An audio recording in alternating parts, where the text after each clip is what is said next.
I'm Nico Mbalroka here in Jackson, Fiji. I'm from Monedake, Fulanga in Low.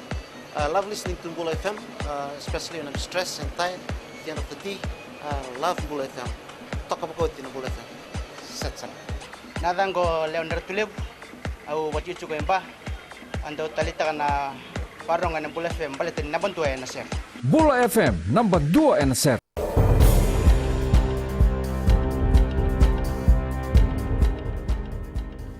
Naka sa kongo na bagalelaka ni nonday tutuku anambongin dindai. Ronan raw nangoni buli rabod Rome na Queen Victoria School esanga ni kilatu nangasi ni buli liu. Yani tutuku hebanda itaka Dr. Mahendra Reddy na minista ni buli.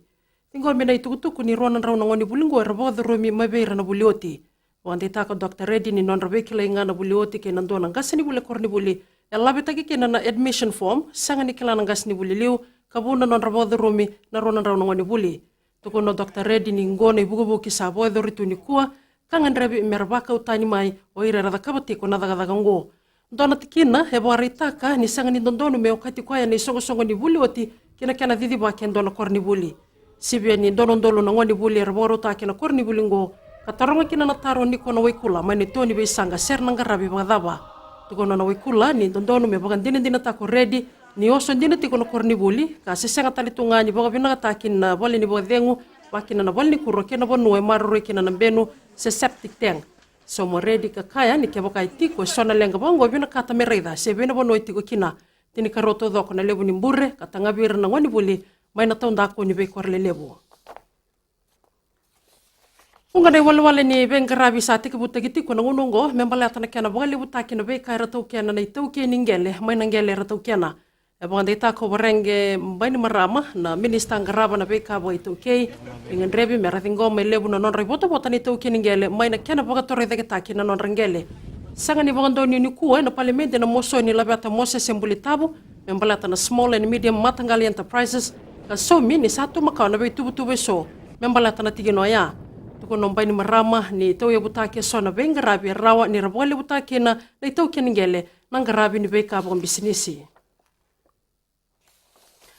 Sanga ni bangandoni ni kuwa he parliament na kaya mbalata na rehabilitation package ni tambana ni lomba sudu sana dairy industry. Yana ngaune sanga tikina na mosu ningo ni Dr. Biman Prasad ni Tony Bisanga. Wakande taka kino inia siri ratu na minista ngaraba ni tetei. Ni bunga na itubutuwa sanga rabi oti kaso enanga ngarabi malua. Wakande taka ni kuwa na mata nitu ni sanga nindo na kaya lenga mbalata na didi bagi ni bisinisi ni lomba sudu na nonda bunua. Ngoni oti na nona warita ko Dr. Biman. Isa lutu tiko na bengarabi ena tambanongo. Sa tu bakatagati ko na ministry na kiana bagatore da taki no bengarabi ni lombo sudu ka bebugi kina boy labo ni Islandi ndo talanga na tikina he bore ta ni ko sirratu ni sabaka uti umay na bulma ka ni Islandi bakina na kiana sabando ni na be indin dinati membalata na daga bata ke Israeli ni tandawa kina nonda itutu ningita na bongi ni kuwa erna wano no bogo motu na dorbo lewa na timi ragabi lewa bitu na nonda bonua kerboy tabe na sota ni Mary Sevens na wana no bira na doni beba buli do Gareth beba wakina na nona bangara yeson na daungi to bobo merlewa na talanga na timi cha saber malwa dona dorbo bombauti ni na dar magatala singleti bula ni nonda bonua ni oti na nona talata na rona sota ni air bisauti taba keri na baglele kani nonda itutu ku he na bongi ndinda ningai na magatoka na Mbula FM ke na Radio Fiji 1 ni mataka eni tutu ku barotaki ena nonda bonua